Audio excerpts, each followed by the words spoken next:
Greetings, and welcome to a journey into the deep and quiet past. Tonight, we will travel back in time, not with haste, but with the gentle pace of a quiet river flowing through the ages. As you prepare to rest, allow the sounds of the modern world to fade away, and let your mind drift to the green, rolling hills of a place long past, medieval England.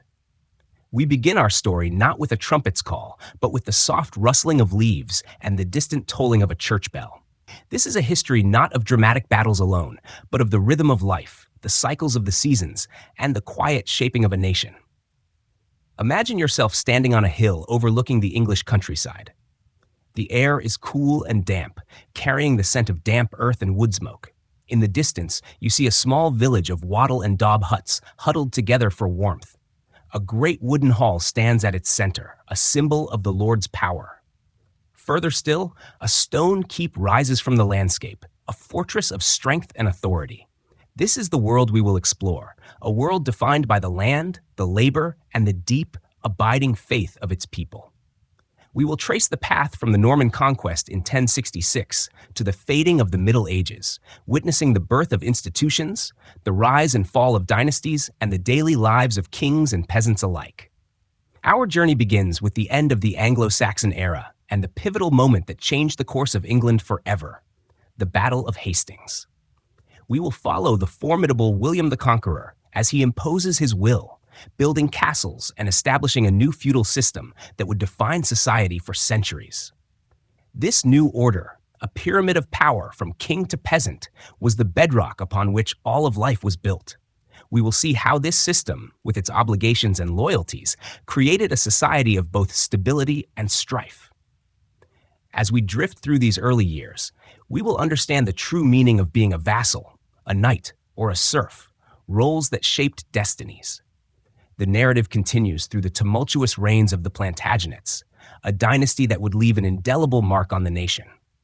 We will explore the complex relationship between the monarchy and the church, exemplified by the conflict between Henry II and Thomas Becket. This era is marked by both great advancements and deep-seated conflicts, as kings grapple with the power of the papacy and the ambitions of their own nobles. We will watch as the Magna Carta is sealed in a muddy field at Runnymede, a document that, while initially a pragmatic peace treaty, would grow to be a symbol of liberty and the rule of law.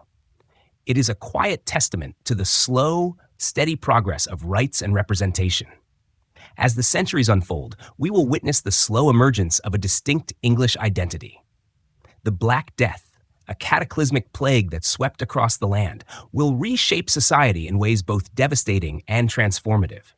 It will alter the balance of power, creating new opportunities for the common people and challenging the very foundations of the feudal system.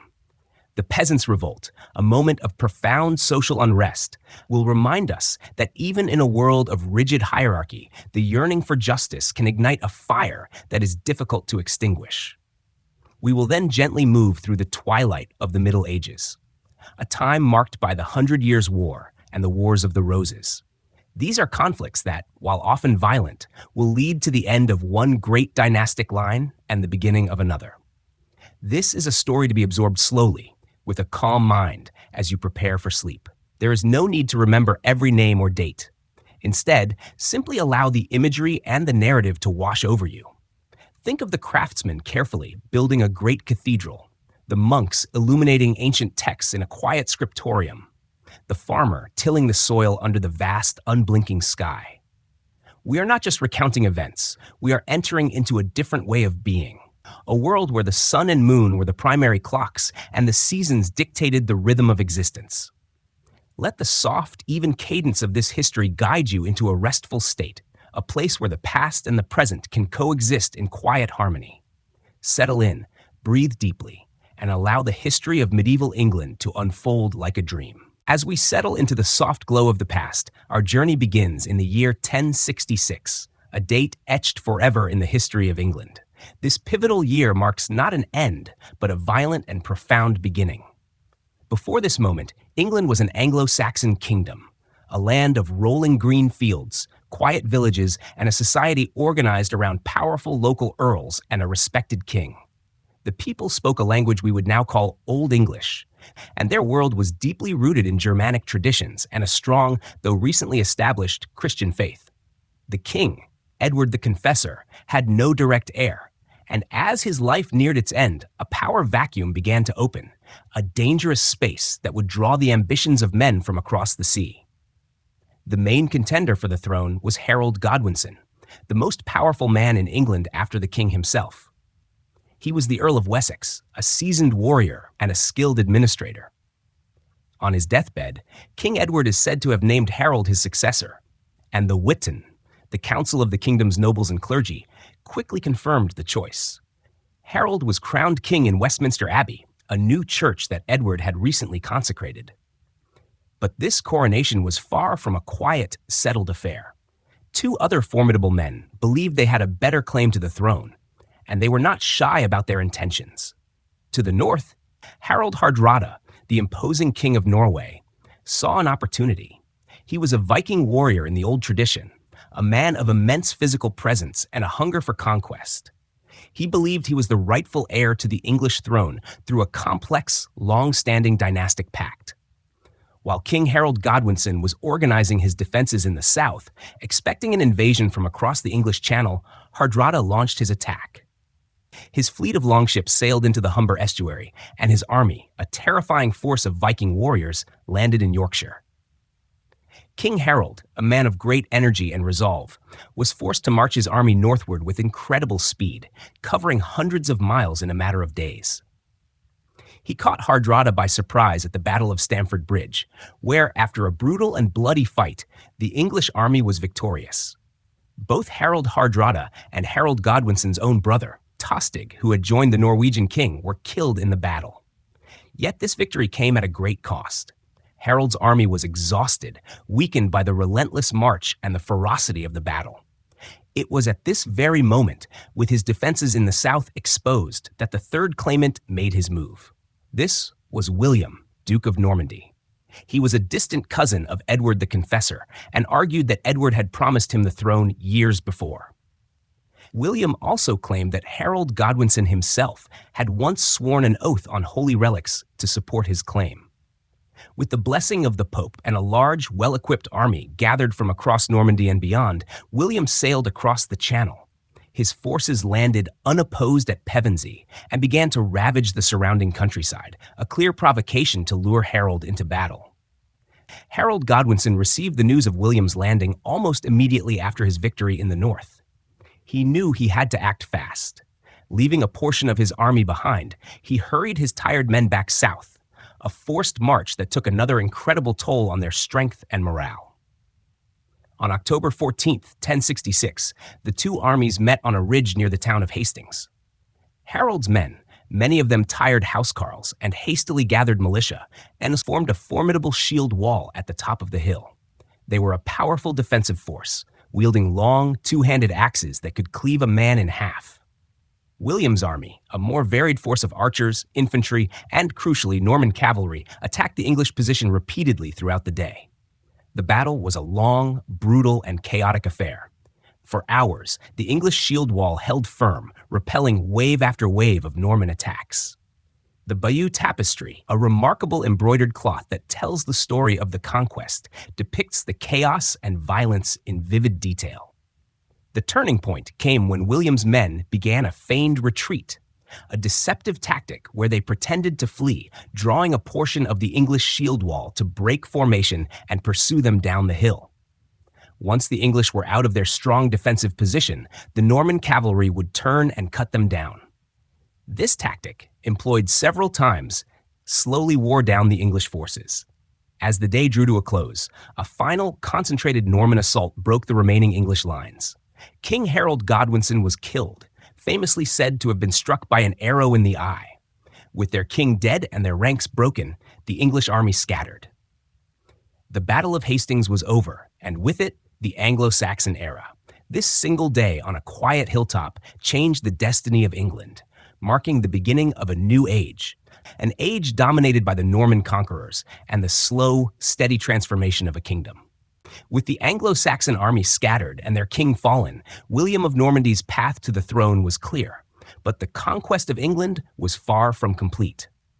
The Battle of Hastings had been a victory, but the rest of the kingdom still needed to be brought under his control.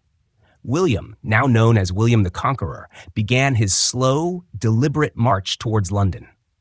Along the way, he was met with pockets of resistance, but the disorganized and leaderless English forces could not stand against his well-trained army. By Christmas Day of 1066, William was crowned King of England in Westminster Abbey, the very same church where Harold Godwinson had been crowned just months before. A new chapter had begun, but it was one founded on conquest and the subjugation of a people. William's greatest challenge was not winning the throne, but keeping it. He was a foreign ruler in a hostile land, and the Anglo-Saxon nobles and populace resented his presence. To maintain his grip on power, William began the systematic imposition of what is now known as the feudal system.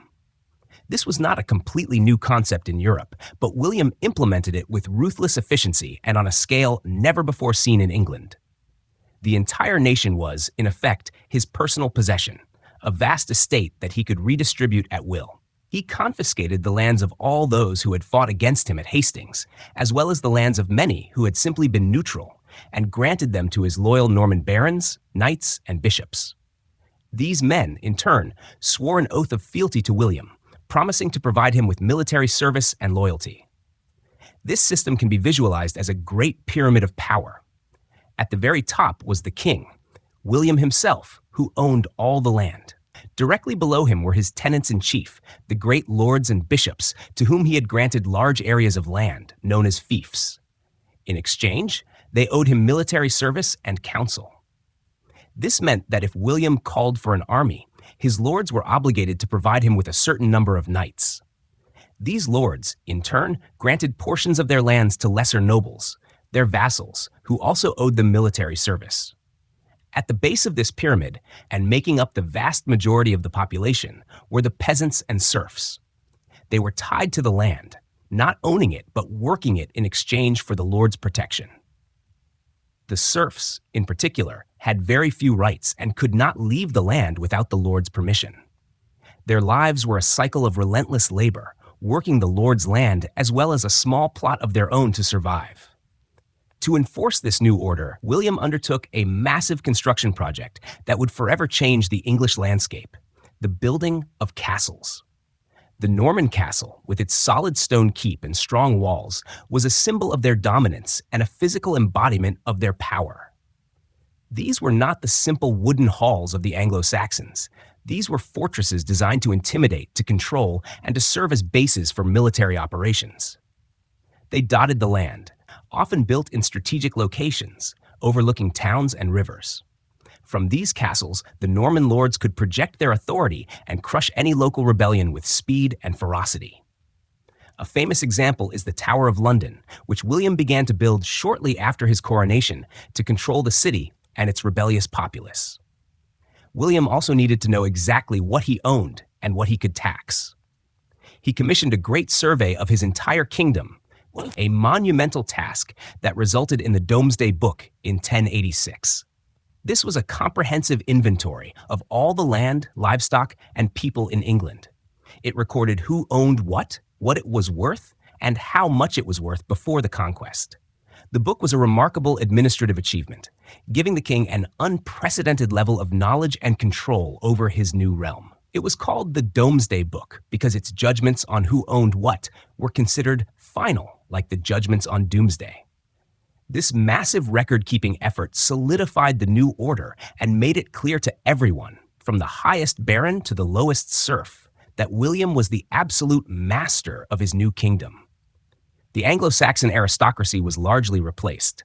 The language of the court and government became French, and a new, rigid, and well-enforced social structure was in place. The quiet conquest of William, a conquest of administration and law as much as of force, was complete. As the Normans cemented their rule, the political landscape of England began to shift once more, moving from the singular focus of the conquest to the complex struggles of a new dynasty. As we drift through the centuries following William the Conqueror, we find ourselves in the tumultuous world of the Plantagenet kings. This dynasty, which would rule England for over 300 years, was a fascinating mix of ambition, conflict, and surprising moments of legal innovation. The name Plantagenet comes from a sprig of broom plant, Plantagenista, worn by the family's founder, Geoffrey of Anjou.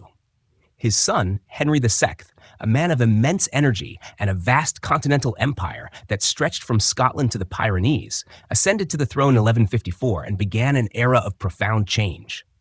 Henry II's reign was marked by a deep desire to consolidate royal power, and this often brought him into conflict with the other great power of the age, the Church. The Church, led by the Archbishop of Canterbury, held immense authority. It had its own legal system, known as ecclesiastical courts, which tried clergy for their crimes. Henry believed that all his subjects, including priests and bishops, should be subject to the king's law. This simmering tension came to a head in his conflict with his one-time friend, Thomas Becket, whom he appointed Archbishop of Canterbury in 1162.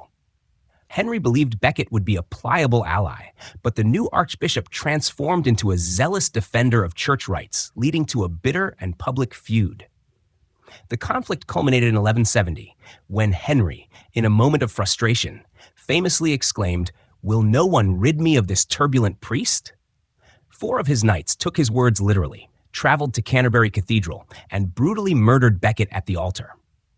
This act sent shockwaves across Europe and forced Henry to do public penance, cementing Becket's status as a martyr and ultimately strengthening the church's position. As we move forward, the reigns of Henry's sons, Richard the Lionheart and John, offer a stark contrast in leadership. Richard, a legendary warrior king, spent most of his reign on crusade or defending his French territories, leaving the day-to-day governance of England to others. His younger brother, John, was a very different kind of king. Known for his financial demands, his military failures, and his overbearing personality, John alienated his barons to a dangerous degree. The barons, a powerful group of Norman lords who felt the king had become too tyrannical, finally had enough. They rose in rebellion, not against the idea of a king, but against the arbitrary and oppressive nature of this particular king. The culmination of this rebellion was a dramatic moment in the history of English law and liberty. In the summer of 1215, the rebellious barons cornered King John in a muddy field at Runnymede, beside the River Thames. Here, they forced him to affix his royal seal to a document that would become one of the most famous in the world, the Magna Carta, or Great Charter. This was not a document designed to create a democracy. It was a pragmatic peace treaty, a list of demands from the powerful to their king. It guaranteed certain rights and protections for the barons, limiting the king's ability to raise taxes without their consent, and ensuring that no free man could be imprisoned or punished except by the lawful judgment of his equals or by the law of the land. While initially a self-serving document for the aristocracy, its principles would slowly and steadily evolve over time. The idea that even a king was subject to the law and that there was a legal process that had to be followed would become a foundational stone of future legal and political thought. The Magna Carta did not immediately solve the problems of John's reign. He quickly reneged on his promises, and a new civil war broke out. But the document endured, reissued and reaffirmed by later monarchs. It became a powerful symbol, a touchstone for those who sought to limit royal power and demand rights. The struggles of the Plantagenet kings, from Henry II's conflict with Becket to the sealing of the Magna Carta, were not just family squabbles. They were the slow, quiet, and often brutal process of building the legal and political framework of a nation. As the great political and religious dramas of the kings and bishops played out in castles and cathedrals, the vast majority of the population went about their lives in a world that was both simpler and far more arduous. As we gently shift our focus from the halls of power to the quiet rhythm of the countryside, we find ourselves immersed in the daily life of a medieval English village. For most people, life was a cycle dictated by the seasons, the sun, and the demands of the harvest. Their world was small, often extending no further than a few miles from their homes, and their existence was deeply tied to the land they worked. The village was the center of this life. Typically, it was a small cluster of homes, usually made of wattle and daub, a mixture of woven sticks and mud, with thatched roofs. These homes were single-room dwellings, often shared not just by the family, but also by their animals, providing a source of warmth in the cold, damp winters. The village was arranged around a central open area, and not far away stood the church, the physical and spiritual heart of the community. Its bell governed the daily schedule, calling people to prayer, marking the hours, and sounding warnings. Surrounding the village were the open fields, where the most important work of all took place. The economy and social structure of the village were based on the manorial system, which was the local application of the larger feudal system. The manor was the lord's estate, which included the village, the surrounding fields, and the lord's home, which could be a simple manor house or a small castle. The land was divided into three main parts: the lord's demesne, which he kept for his own use, the land held by the peasants for their own sustenance, and common lands where villagers could graze their animals and gather wood. The land was often divided into long, narrow strips in great open fields, and each family would have strips scattered across different fields to ensure that everyone had a share of both good and bad soil. The life of a peasant was one of constant, back-breaking labor. The day began at dawn and ended at dusk. Men would spend their days in the fields, plowing with oxen, sowing seeds, and, most critically, harvesting the crops by hand. The tools they used were simple and heavy: wooden plows, scythes, and sickles. Women's roles were equally demanding. They were responsible for a multitude of tasks, both in the home and in the fields. They prepared food, baked bread, brewed ale, spun wool into thread, wove cloth, and made clothing. They also tended to small garden plots, gathered firewood, and cared for the chickens and pigs that were crucial for the family's survival. Children, too, contributed from a very young age, assisting their parents in the fields or with household chores. A significant portion of a peasant's time and labor was dedicated to the lord. This was a core obligation of the feudal system. Peasants and serfs were required to work on the lord's demesne for a certain number of days each week, often 2 or 3.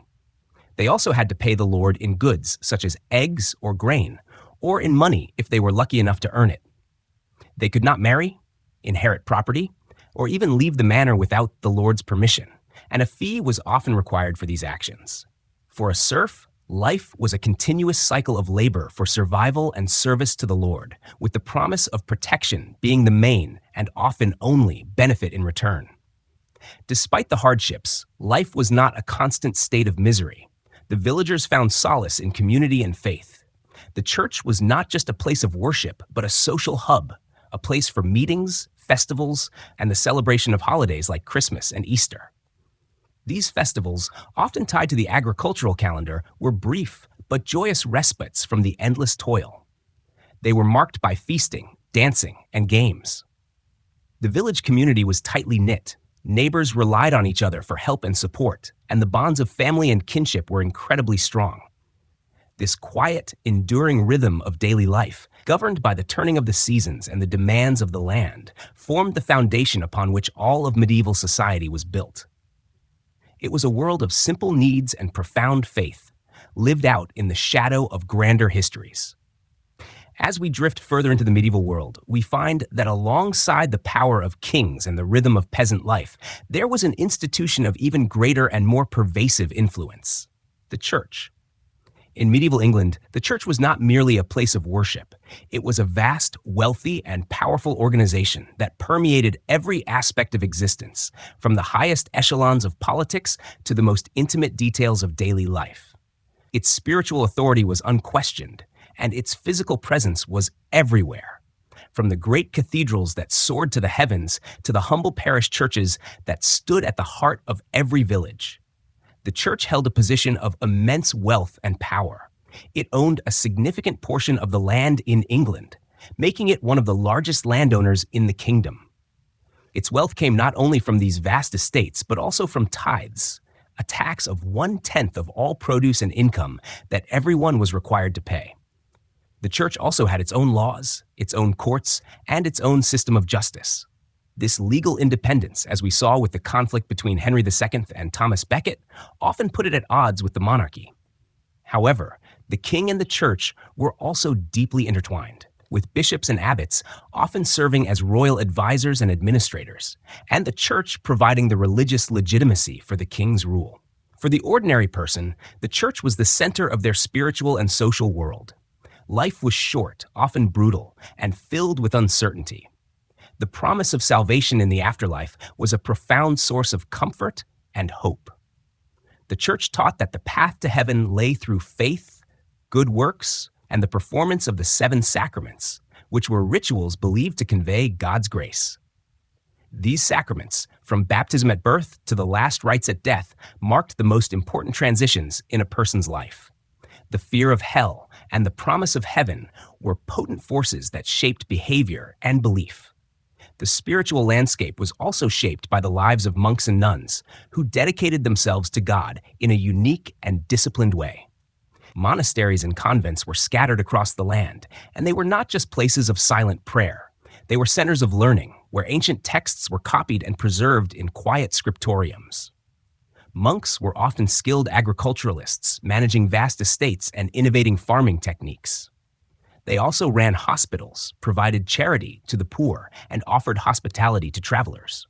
The quiet, ordered life within the monastery walls offered a profound contrast to the turbulent world outside, and many sought solace or education within them. The church also shaped the physical landscape in a dramatic way. The great cathedrals of the medieval era were not just buildings. They were an expression of faith in stone and glass. The construction of these magnificent structures, which often took centuries to complete, was a monumental undertaking that involved the labor of countless skilled masons, carpenters, and artisans. The soaring vaulted ceilings, the intricate stained glass windows that told biblical stories in brilliant color, and the powerful acoustics were all designed to inspire awe and draw the faithful closer to God. These cathedrals, such as Canterbury, York Minster, and Salisbury Cathedral, remain as powerful testaments to the deep faith and architectural ambition of the age. In the end, the church in medieval England was a force for both unity and conflict. It provided a common framework of belief, a shared language of prayer and ritual, and a sense of belonging for everyone, from the king on his throne to the serf in his fields. Its influence was felt in the law, in the economy, in art, and in the very way people understood their place in the world. Its presence was a quiet, steady force, a constant reminder of a spiritual realm that existed alongside the material one. And its deep influence on the hearts and minds of the people is a core element of the story of medieval England. Our journey through medieval England now takes a turn towards a moment of cataclysmic change, a period that would reshape the social, economic, and psychological landscape of the entire nation.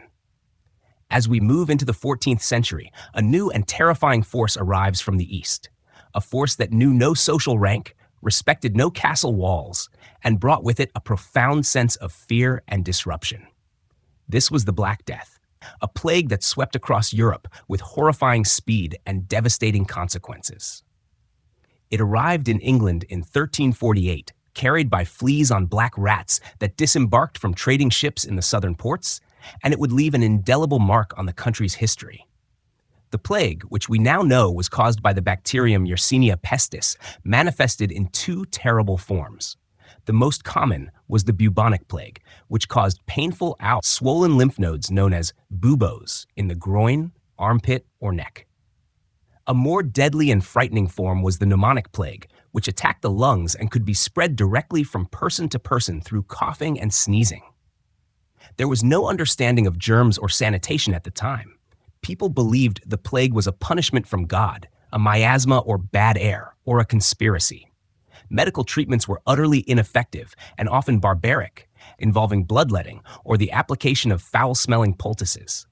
The mortality rate was staggering. Within just a few years, it is estimated that the Black Death killed between 1/3 and 1/2 of England's entire population. In some villages, the death toll was even higher, with entire communities being wiped out. The sheer scale of death was unimaginable. Fields were left unplowed, and crops rotted in the ground. The living struggled to bury the dead, and mass graves, known as plague pits, were dug in cities and towns. The social order, which had seemed so permanent and unchangeable, began to crack under the strain. The rhythms of daily life, which had been the anchor of society, were completely thrown into disarray. However, from this immense tragedy came a series of profound and transformative changes. The feudal system, which was based on a large, stable peasant population tied to the land, could not withstand the massive loss of life. Suddenly, there was a severe shortage of labor. With fewer people to work the land, the value of the peasants' work increased dramatically. The surviving peasants, now in a position of power for the first time, began to demand higher wages and better conditions. They were no longer afraid to leave their manors in search of a lord who would offer them better terms. This mobility of labor began to chip away at the very foundations of serfdom and the manorial system. The lords, desperate to maintain their agricultural output, were forced to make concessions. They offered better wages, commuted labor services for rent, and allowed a greater degree of freedom.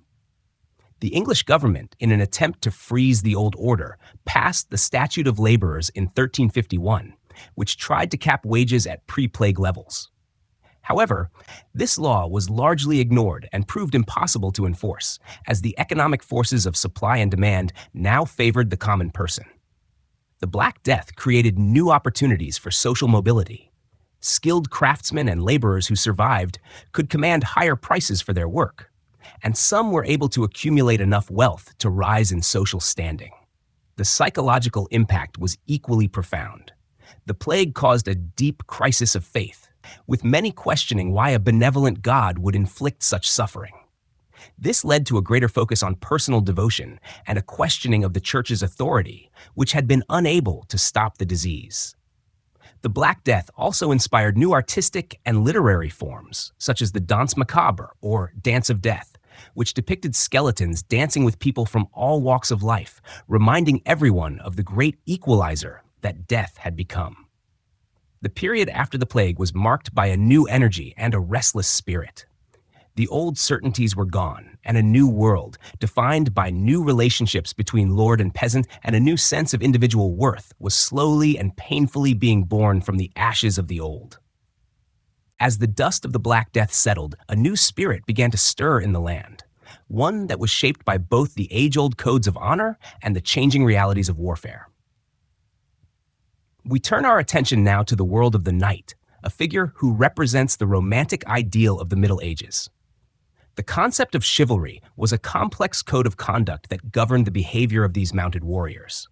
It was not just about fighting, it was about honor, courtesy, and loyalty.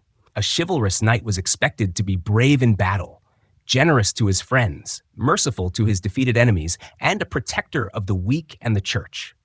He was a symbol of the warrior aristocracy, a professional soldier who was also expected to embody a moral ideal. The path to knighthood was a long and rigorous one, beginning in boyhood. A young nobleman would typically start his training around the age of 7, becoming a page in the household of a lord or a great knight. Here, he would learn to ride, handle a sword, and perform a variety of duties, from serving at table to running messages. He would also be educated in the noble arts of hunting, hawking, and courtly manners. Around the age of 14, he would be promoted to a squire. As a squire, he would become a knight's personal assistant, caring for his master's armor, weapons, and horses. He would also accompany the knight into battle, a first-hand apprenticeship in the brutal realities of combat. He would learn to fight with a variety of weapons and would hone his skills in tournaments, which were not just sporting events, but full-contact practice for the real thing. Finally, after years of service and proving his worth, a squire might be formally elevated to the rank of knight in a solemn ceremony. The knight's primary role was as a professional soldier, and his effectiveness was largely due to his equipment and training. Clad in heavy chainmail and later in full plate armor and riding a powerful warhorse, a knight was a formidable sight on the battlefield. His main weapons were the lance, used for charging, and the sword, which was a symbol of his status and a close-quarters weapon. The very presence of a mounted knight could break the morale of an infantry force. However, as the centuries progressed, new military technologies and tactics began to challenge the dominance of the knight. The introduction of the longbow, a powerful weapon wielded by common archers, could pierce a knight's armor from a great distance. The growing use of infantry trained to fight in disciplined formations also made the cavalry charge less effective. Tournaments, which evolved from chaotic mock battles into more organized events like jousts, were a central part of the knight's world. They were spectacles of skill and pageantry, attracting great crowds and offering a chance for knights to win honor, fame, and wealth. The joust, where two knights on horseback charged at each other with lances, was the ultimate test of courage and skill. These events also served as social gatherings for the aristocracy, a place for courtly love to be practiced and for alliances to be forged. The imagery of the knight in shining armor, a hero of tournaments and a defender of the innocent, is an enduring part of the medieval legacy. However, the reality was often far from this romantic ideal. Many knights were little more than professional thugs, engaged in acts of violence and lawlessness for personal gain. The chivalric code was often more honored in the breach than in the observance. The knight was a product of the feudal system, a warrior beholden to his lord, and his loyalty was often as much a matter of self-interest as it was of honor. The ideals of chivalry, though, offered a blueprint for a more civilized form of warfare and a moral framework for a warrior class that was often brutal. As we conclude this section, we can reflect on the dual nature of the knight, a figure of both brutal practicality and soaring ideals, a man of war who was also meant to embody the very best of his age. As the late medieval period unfolds, we find ourselves in the midst of a prolonged and complex conflict that would test the very idea of English nationhood and transform the nature of warfare. This was the 100 Years' War, a series of intermittent conflicts fought between England and France from 1337 to 1453. The origins of this war were deep-seated, stemming from the lingering claims of the English monarchs to the French throne and the English king's desire to protect their remaining continental territories. The conflict was not a continuous state of war, but a long series of raids, campaigns, and battles punctuated by periods of uneasy truce. The war's opening decades saw England achieve a series of stunning victories, often against larger French armies. The Battle of Crécy in 1346 was one of the first and most famous of these triumphs. Here, the English army, under King Edward III, was outnumbered, but they were positioned on a high ridge and utilized a powerful new weapon, the longbow. English longbowmen, recruited from the common yeomanry, could loose a steady hail of arrows with incredible speed and accuracy, capable of piercing armor and sowing chaos among the French ranks. The French, relying on their traditional mounted knights, suffered a catastrophic defeat. This battle, along with the later victory at Poitiers in 1356, where the French king was captured, demonstrated a new reality of warfare. The disciplined professional infantryman, especially the archer, could defeat the chivalric mounted knight. The longbow's success continued into the next century, culminating in the iconic Battle of Agincourt in 1415. Here, a small, tired, and disease-ridden English army led by the charismatic King Henry V faced a massive and well-equipped French force. Henry V's army was again dominated by longbowmen, and they made brilliant use of the muddy, confined battlefield to negate the French cavalry's advantage. The French knights, weighed down by heavy armor and struggling in the thick mud, were cut down in their thousands. The English victory at Agincourt became a legendary moment in English history, a story of underdog triumph that still resonates. It also solidified the longbow as a symbol of English martial prowess and a source of national pride. The 100 Years' War was not just a conflict of armies.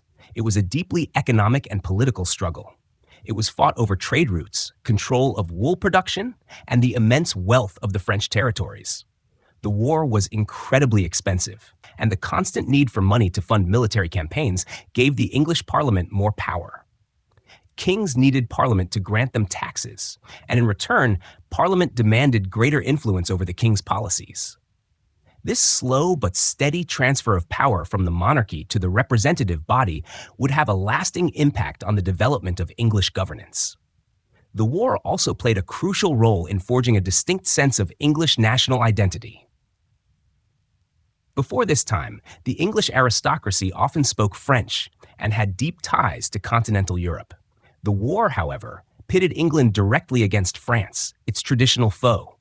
The victories, the shared sacrifice, and the common language of the troops on the battlefield helped to create a new sense of unity and a clear distinction between us and them. The English language, which had been spoken by the common people, began to replace French as the language of the court and the legal system, a shift that had been in progress for centuries, but was accelerated by the conflict with France. As the war finally drew to a close in the mid-15th century, England had lost all of its continental possessions, save for the port of Calais. The long, exhausting war had ended in a decisive French victory. But while England had lost the war, the conflict had fundamentally changed the nation. It had solidified the power of Parliament, fostered a new national identity, and shifted military tactics away from the exclusive dominance of the knight. The war's conclusion, however, did not bring peace at home. The return of disgruntled nobles and soldiers, combined with a weak and unstable monarchy, would soon plunge England into a new and bloody conflict, a civil war that would bring the medieval era to a close. As the long, brutal 100 Years' War drew to a close, England was left with a depleted treasury, a restless nobility, and a mentally unstable king, Henry VI. The peace that followed the great conflict with France was short-lived, replaced by a bitter and complex civil war that would ultimately bring an end to the Plantagenet dynasty and the medieval era in England. This conflict, known as the Wars of the Roses, 1455 to 1487, was a dynastic struggle for the throne fought between two rival branches of the royal house of Plantagenet, the House of Lancaster, whose symbol was a red rose, and the House of York, whose symbol was a white rose. This was not a war between different classes or ideologies, but a family feud on a grand scale, a violent contest for power that tore the aristocracy apart. The origins of the war lay in the weak rule of Henry VI, a king who was prone to bouts of mental illness and was widely seen as an ineffective ruler. This created a power vacuum, and the ambitious Richard, Duke of York, a man with a strong claim to the throne through a different line of descent from King Edward III, began to challenge the Lancastrian regime. The war began in earnest with the First Battle of St. Albans in 1455, a relatively small skirmish that nevertheless marked the first time English nobles and their retinues fought against each other on English soil in a generation. From this point on, the war became a bloody and chaotic affair, with alliances shifting, kings being deposed and restored, and fortunes changing hands with each new battle. The war was characterized by a series of decisive, often brutal battles. Toten in 1461, fought in a snowstorm, is remembered as the largest and one of the bloodiest battles ever fought on English soil. It resulted in a decisive victory for the Yorkists and the crowning of their leader as King Edward IV. However, the Yorkist hold on power was never secure. The Lancastrians, led by the formidable Queen Margaret of Anjou, the wife of Henry VI, continued their struggle from abroad, and the war dragged on for decades. Later, after a brief Lancastrian restoration, Edward IV returned and defeated his enemies, but his sudden death in 1483 plunged the kingdom into a new crisis. The final and most famous phase of the Wars of the Roses came after the usurpation of the throne by Richard III, the younger brother of Edward IV. Richard's ascent was highly controversial. He imprisoned his young nephews, the princes in the Tower, and seized the crown for himself. His reign, though brief, was marked by intense suspicion and fear, and it created a new wave of opposition. The Lancastrian cause was now championed by Henry Tudor, a Welsh nobleman with a somewhat tenuous claim to the throne through his mother's lineage. Henry had spent his life in exile, waiting for his opportunity to strike. He gathered a small army, sailed to England, and was met by supporters along the way. The decisive moment came at the Battle of Bosworth Field in 1485. The Battle of Bosworth was a turning point, not just for the war, but for the entire course of English history. On a gentle hill in Leicestershire, Henry Tudor's army faced the forces of King Richard III. The battle was fiercely contested, but Richard's desperate, last-ditch charge was a final act of bravery and folly. He was killed in the fighting, and his crown was supposedly found under a hawthorn bush and placed on the head of the victorious Henry Tudor. With Richard's death, the House of York's direct line was extinguished, and Henry Tudor was now King Henry VII. To unify the warring houses and bring an end to the conflict, he married Elizabeth of York, the daughter of Edward IV, symbolically blending the red and white roses into the new emblem of the House of Tudor, a red and white rose combined. The victory of Henry VII at Bosworth Field marks the traditional end of the Wars of the Roses and, by extension, the end of the English medieval period. Henry's reign saw a new kind of monarchy, one that was more centralized, pragmatic, and focused on rebuilding the nation and consolidating power. The old feudal world, with its powerful barons and intricate web of loyalties, was slowly but surely fading. The Tudors would go on to establish a new order, an era of exploration, religious reformation, and the rise of a powerful national state. As we close this chapter, we can reflect on how the quiet conquests of William, the legal battles of the Plantagenets, the social shock of the Black Death, and the dynastic strife of the Wars of the Roses all contributed to the forging of a nation. The medieval period was an age of faith and violence, of slow change and sudden catastrophe, and its legacy is the foundation upon which modern England was built. Sweet dreams.